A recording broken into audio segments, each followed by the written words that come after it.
بسم اللہ الرحمن الرحیم واختار مذہب القدمائی حیث جعل متعلق الاذعان والحکم الذي هو جزء اخیر للقضیہ۔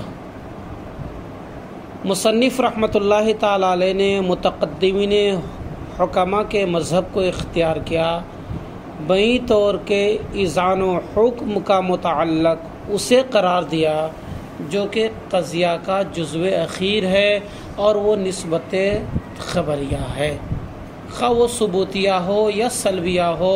نسبت ثبوتیہ تقییدیہ یا لا وقوع نسبت ثبوتیہ تقییدیہ نہیں ہے، اور عنقریب قضیہ کے اجزاء کے تین ہونے کی طرف قضایا کی بحثوں میں اشارہ کیا جائے گا۔ عزیز طلبہ، یہاں سے مصنف رحمۃ اللہ تعالی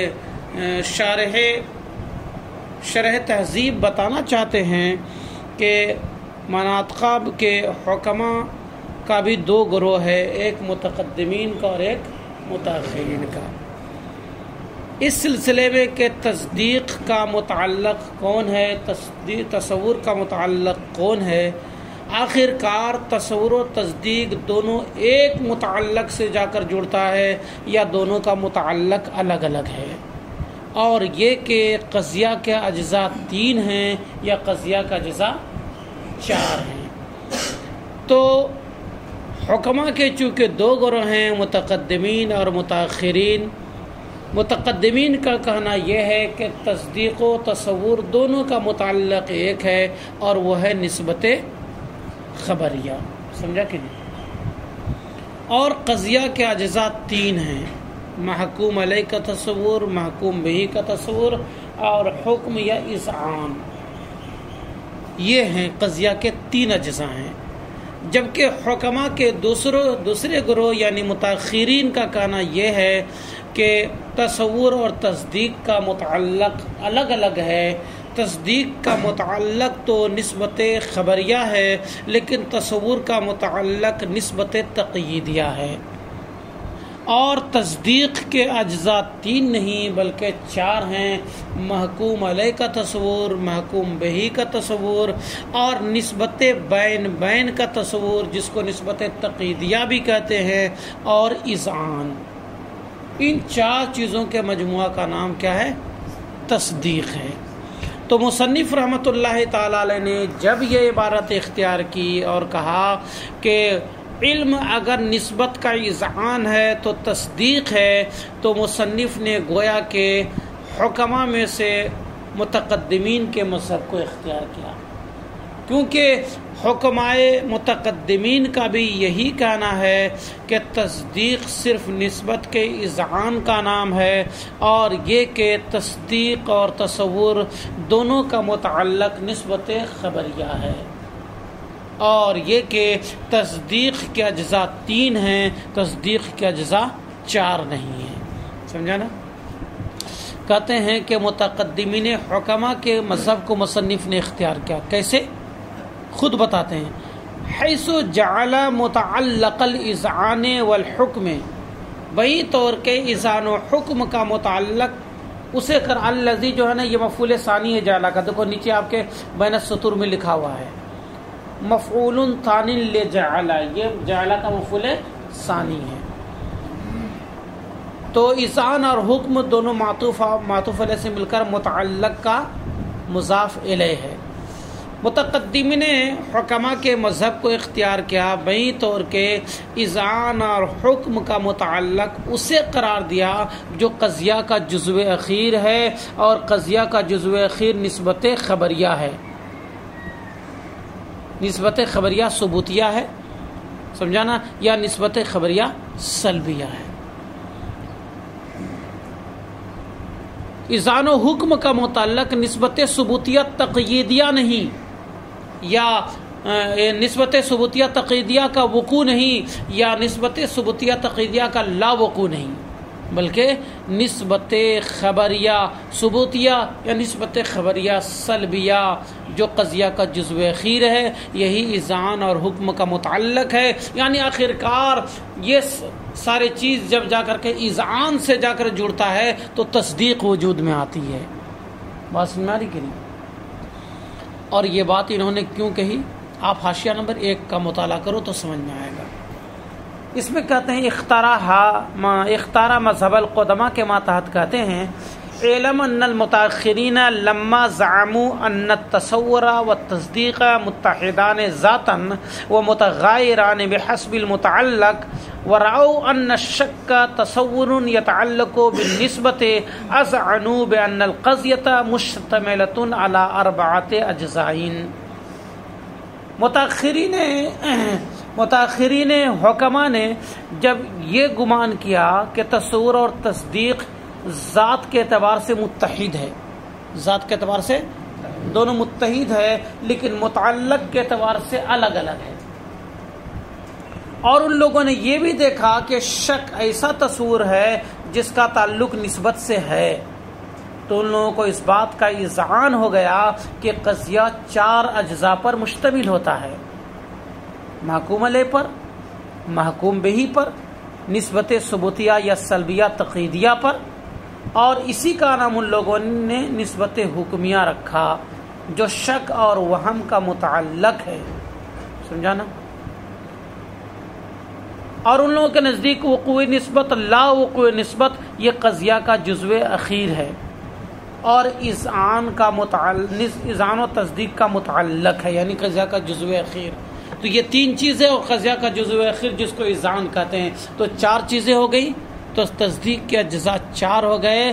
یہ کہتے ہیں کون حضرات؟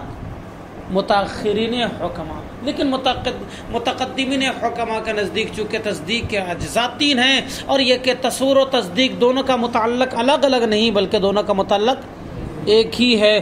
نسبت تامہ خبریہ کے ساتھ اگر اتصاف ہو جائے تو تصدیق ہے، اور اگر نسبت تامہ خبریہ کا وجود نہ ہو تو تصور ہے.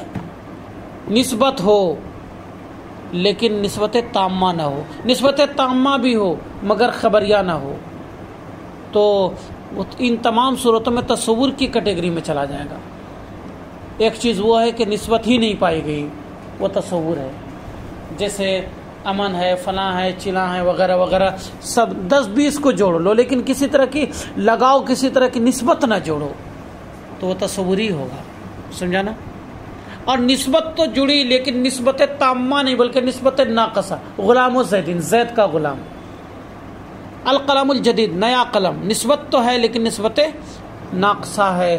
تو القلم الجدید گو کے مرکب ہے، غلام و زیدین گو کے مرکب ہے، مگر اس کے باوجود وہ تصدیق نہیں، لیکن کیونکہ تصدیق کے لیے نسبت تامہ خبریہ کا وجود ضروری ہے، وہ تو نہیں پائے گی. تو زید، عمار، بکر، خالد الگ الگ سے سینکڑوں کو جوڑ لو اور کسی طرح کا لگاؤ اور نسبت پیدا نہ کرو تو بھی تصور، یا نسبت تو پیدا کرو لیکن نسبت ناقص رہ جائے جیسے غلام و زیدین، القلم الجدید وغیرہ، تو بھی تصور. تب کیسی نسبت ہونی چاہیے؟ نسبت تامہ خبریہ ہونی چاہیے. وہاں پر غلام و زیدن قائم، زید کا غلام کھڑا ہے، القلم الجدید فی جیبی، نیا قلم میری پاکٹ میں ہے، تب جا کر کے کیا ہوگا؟ تصدیق متحقق ہوگی. تو تصور ہو یا تصدیق، دونوں کا متعلق یعنی دونوں کا آخرکار ایک ہی جگہ سے تعلق پیدا ہوتا ہے کہ یہ چیز اگر پائی گئی یعنی نسبت تامہ خبریہ پائی گئی تو تصدیق، اور نسبت تامہ خبریہ نہ پائی گئی تو تصور. سمجھانا؟ بیں طور کے اذعان اور حکم کا متعلق اسے قرار دیا جو قضیہ کا جزو اخیر ہے، اور وہ نسبت خبریہ ثبوتیہ یا نسبت خبریہ سلبیہ ہے، نہ کہ وقوع نسبت ثبوتیہ تقییدیہ کا وقوع اور وقوع نسبت ثبوتیہ تقییدیہ کا لا وقوع ہے، یہ نہیں ہے. اور متاخرین نے ایسی ہی بات کہی ہے. وَسَيَشِيرُ، اور عنقریب ماتن اشارہ کریں گے قضیہ کے اجزاء کے 3 ہونے کی طرف قضایا کی بحث میں. جب ابھی قضایا کی بحث شروع ہوگی یعنی تصدیق کی بحث شروع ہوگی تو ہم لوگ تو تصور ہی پڑھتے پڑھتے ختم کر دیتے ہیں. دیکھو یہی مصیبت ہے، فون آ گیا.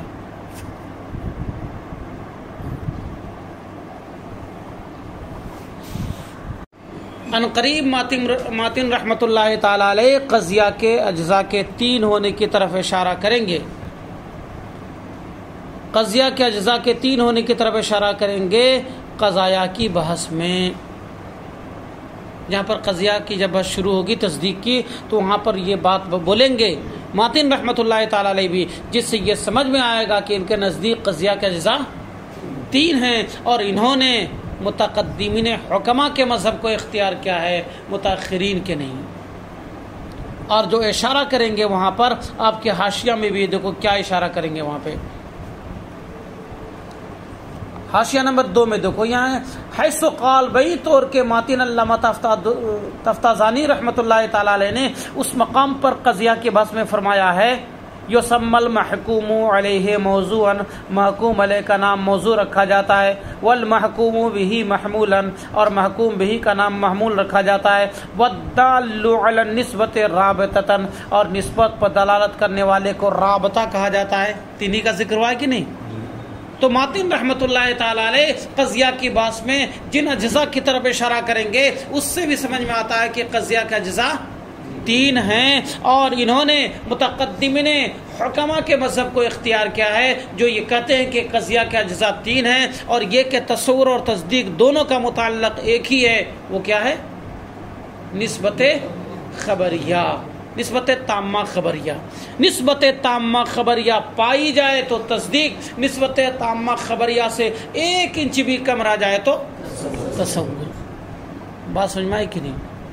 اور متاخرین حکماء کہتے ہیں کہ تصور کا متعلق نسبت تقییدیہ ہے جس کو نسبت بین بین بھی کہتے ہیں، اور تصدیق کا متعلق نسبت تامہ خبریہ ہے. دونوں کا متعلق الگ الگ قرار دیتے ہیں. اسی وجہ سے متاخرین کے یہاں پر قضیہ کے اجزاء 4 ہو جاتے ہیں اور متقدمین دونوں کا متعلق 1 قرار دیتے ہیں، اس لیے ان کے یہاں پر قضیہ کے اجزاء 3 ہی رہتے ہیں. بات سمجھ میں آ رہی ہے؟ اس کے بعد ماتن نے کہا تھا وَإِلَّا فَتَصَوُّرْ، یعنی نسبت کا اگر اذعان ہو تو تصدیق ہے اور اگر نسبت کا اذعان نہ ہو تو تصور ہے. اب اس عبارت کی تشریح کرتے ہیں، کہتے ہیں قولہ وَإِلَّا فَتَصَوُّرْ، ماتن رحمۃ اللہ تعالی علیہ کا قول وَإِلَّا فَتَصَوُّرْ، ورنہ تو تصور ہے. یعنی اگر نسبت کا اذعان نہ ہو تو نسبت کے اذعان نہ ہونے کی متعدد صورتیں ہوں گی. ابھی ہم نے بتایا نا، سینکڑوں ناموں کو جوڑ دیا جائے، سینکڑوں الفاظ کا مجموعہ تیار کر دیا جائے، زید، عمار، بکر، خالد، شجار، براگ، یہ وہ سب، لیکن لگاؤ اور نسبت وہاں پر نہ پیدا کی جائے تو تصدیق ہوگی کہ تصور؟ نسبت بھی پیدا کر دی جائے، 2 کلمہ کو جوڑ کر مرکب بھی بنا دیا جائے، نسبت بھی پیدا کر دی جائے لیکن نسبت ناقص رکھی جائے، کہا جائے القلم الجدید یا کہا جائے قلم و زیدن، تو تصدیق پائی جائے گی کہ تصور؟ تب بھی تصور ہی پایا جائے گا، تصدیق نہیں. سمجھا کہ نہیں؟ اس لیے نسبت تامہ خبریہ جب تک وہاں موجود نہ ہو جائے تب تک تصدیق نہیں پائی جائے گی. اسی لیے ہم نے یہ لفظ استعمال کیا تھا کہ نسبت تامہ خبریہ کے پائے جانے میں 1 انچ کی بھی کمی رہ جائے تو تصور ہوگا، تصدیق نہیں ہوگی. سواء کان ادراکن لامر واحد، خواہ ایک امر کا ادراک ہو، ایک امر کی جانکاری ہو، جیسے کہ شاہد، تصور کے تصدیق. شاہد عالم ہے جب کہیں گے تو تصور کے تصدیق، تب تصدیق ہے. ایک امر کا ادراک ہو تو بھی تصور، جیسے کہ زید کا تصور. زید کا تصور کیسے کرو گے؟ ارے آنکھ بند کرو اور شاہد کا چہرہ ذہن میں لاؤ، تصور ہو گیا کہ نہیں؟ تصور اسی کو تو کہتے ہیں، شے کی وہ صورت کو کہتے ہیں جو عقل کے نزدیک چھپتی ہے، ہمارے ذہن میں جو شے کی صورت چھپتی ہے. ہم نے آپ شاہد کو نہیں دیکھ رہے ہو، شاہد اپنے روم میں ہے، مگر یہ کہ آپ کے ذہن میں اس کا چہرہ آ گیا، اس کی شبیہ آ گئی، اس کی صورت ابھر گئی، وہی تصور ہے کہ نہیں؟ دل میں ہے تصویر یار، جب ذرا گردن جھکائی دیکھ لی. ہاں گردن بھی جھکانے کی ضرورت نہیں، وہ بزرگان دین کرتے ہیں کہ گردن جھکا کے اللہ و رسول کا دیدار کر لیتے ہیں. او لامور متعددت، یا چند امور کا ادراک ہو، یعنی چند امور کا کہ جانکاری آپ کو حاصل ہو جائے، لیکن اس کے باوجود وہ تصور نہیں، جب تک کہ ان چند امور کو نسبت سے جوڑ نہ دو، ان کے درمیان نسبت نہ قائم کر دو. سمجھا نا؟ نسبت بھی قائم ہو جائے تب بھی تصدیق نہیں، اگر نسبت ناقصہ ہو تو، بلکہ نسبت تامہ خبریہ سے جوڑا جانا چاہیے، تب وہاں پر تصدیق ہوگی. اس لیے کہتے ہیں کہ خواہ ایک امر کا ادراک ہو، جیسے زید کا تصور، یا چند امور کا ادراک ہو بغیر نسبت کے، جیسے زید، عمار، بکر، خالد، سینکڑوں لوگوں کو ملا دو لیکن لگاؤ پیدا نہ کرو تو تصور ہی ہوگا، تصدیق نہیں ہوگی. سمجھا نا؟ یا نسبت کے ساتھ آپ کو ادراک ہو، نسبت کے ساتھ آپ کے ذہن میں شکل چھپے. ادراک کس کو کہتے ہیں؟ وہی ادراک کہو، تصور کہو، اور شے کی شکل کا ذہن میں چھپنا کہو، ایک ہی بات ہے. نسبت کے ساتھ آپ کے ذہن میں کسی شے کی شکل چھپے، اسی کو کہتے ہیں کہ نسبت کے ساتھ آپ کو چند امور کا ادراک ہو، لیکن وہ نسبت کیسی ہو؟ غیر تامہ ہو، تو بھی تصور ہی وہاں پر متحقق ہوگا، تصدیق نہیں. غلام زیدین کو تصور کہو گے یا تصدیق کی کیٹیگری میں ڈالو گے؟ تصور ہی کہیں گے، ہے نا؟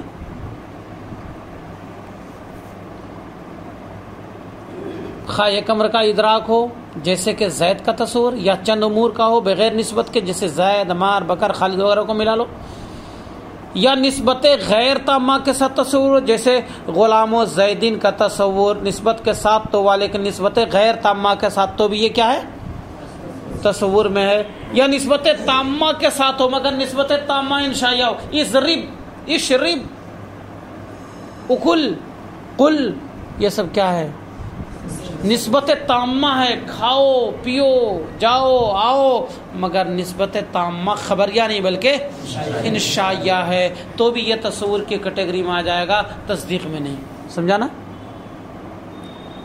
یا نسبت تامہ انشائیہ کے ساتھ چند چیزوں کا ادراک ہو، جیسے کہ اضرب کا تصور، تو بھی یہ تصور ہی ہے.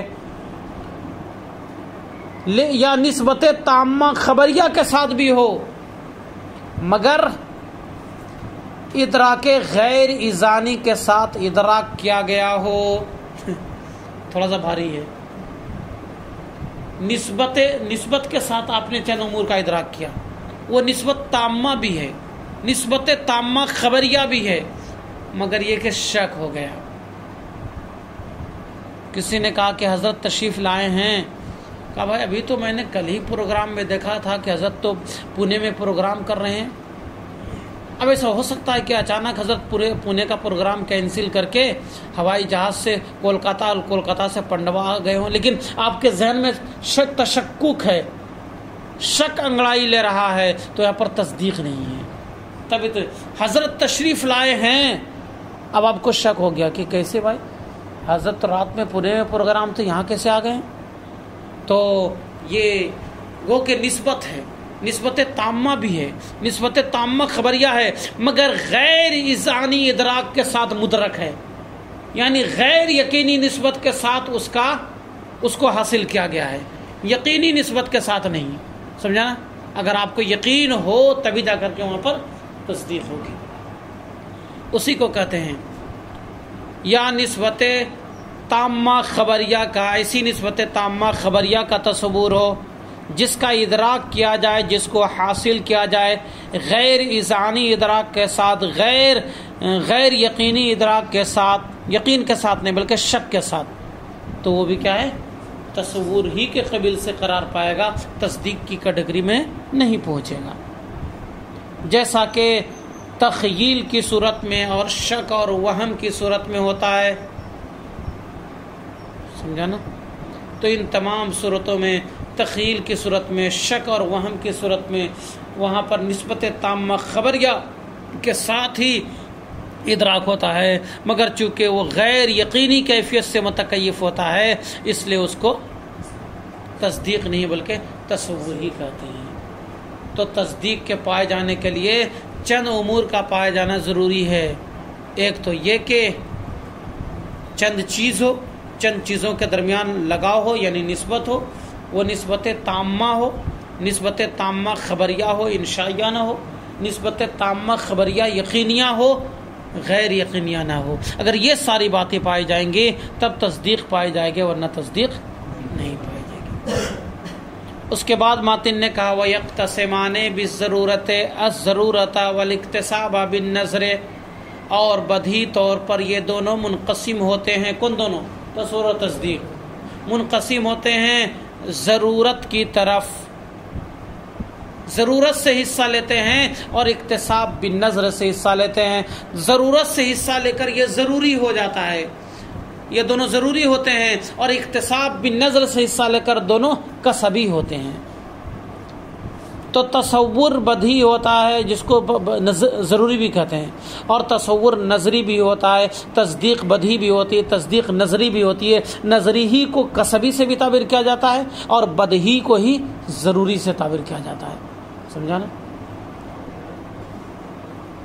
اور نظر کی تعریف کی، اختصاب بالنظر سے حصہ لیتے ہیں تو نظر کی بھی تعریف انہوں نے ماتن نے کر دی ہے۔ ہوا ملاحظۃ المعقول لتحصیل المجہول، امور معلومہ کو ملاحظہ کرنا، امور کیا ہے؟ امور معلومہ کو، امور معقولہ کا ملاحظہ کرنا امور مجہولہ کو حاصل کرنے کے لیے، معقول کا ملاحظہ کرنا مجہول کو حاصل کرنے کے لیے۔ اس کو نچلے رہنے دو بھی، نچلی کتابوں میں آپ نے پڑھا ہوگا کہ امور معلومہ کو ترتیب دے کر امور مجہولہ کو حاصل کرنا۔ جیسے کیا آپ نے ترتیب دیا کہ عالم متغیر ہے، یہ تو سب لوگ، ہر کوئی جان رہا ہے، ہر ایک کو یہ بات معلوم ہے کہ عالم میں بدلاؤ آ رہا ہے، ایک چیز نہیں تھی پھر ہوتی ہے پھر ختم ہو جاتی ہے، تو عالم متغیر ہے، سب کو معلوم ہے۔ پھر آپ نے کہا یہ بھی دیکھا، یہ بھی آپ کو معلوم ہے کہ ہر بدلنے والی چیز سو جاتی ہے، ہر بدلنے والی چیز حادث ہو جاتی ہے، فنا ہو جاتی ہے۔ تو آپ نے ایک نتیجہ نکالا اور یہ کہا العالم متغیر وکل متغیر حادث فالعالم حادث، کہا کہ نہیں آپ نے کہ عالم حادث ہے، عالم متغیر ہے، ہر متغیر حادث ہے۔ تو آپ نے کیا کیا؟ امور معلومہ کو ترتیب دیا۔ یہ بات معلوم ہے آپ کو کہ دنیا میں تغیر پیدا ہو رہا ہے، یہ بات بھی معلوم ہے آپ کو کہ جو چیز تغیر اور تبدیلی کو قبول کرتی ہے وہ ایک نہ ایک دن ختم ہو جاتی ہے۔ تو آپ نے نتیجہ نکال لیا کہ دنیا بھی ایک دن ختم ہو جائے گی، اور آپ نے یوں ترتیب دیا قضیہ کو العالم متغیر وکل متغیر حادث فالعالم حادث۔ تو دیکھو یہاں پر امور معلومہ کو ترتیب دے کر امور مجہولہ حاصل ہوا کہ نہیں؟ آپ کو معلوم نہیں تھا کہ دنیا کیسی ہے، دنیا کے ساتھ کیا ویوہار ہوگا، لیکن آپ نے امور معلومہ کو ترتیب دے کر نتیجہ نکال لیا کہ عالم بھی ایک دن فنا ہو جائے گا۔ اسی کو نظر کہتے ہیں، اس کی پوری تفصیل انشاءاللہ کل بیان کی جائے گی۔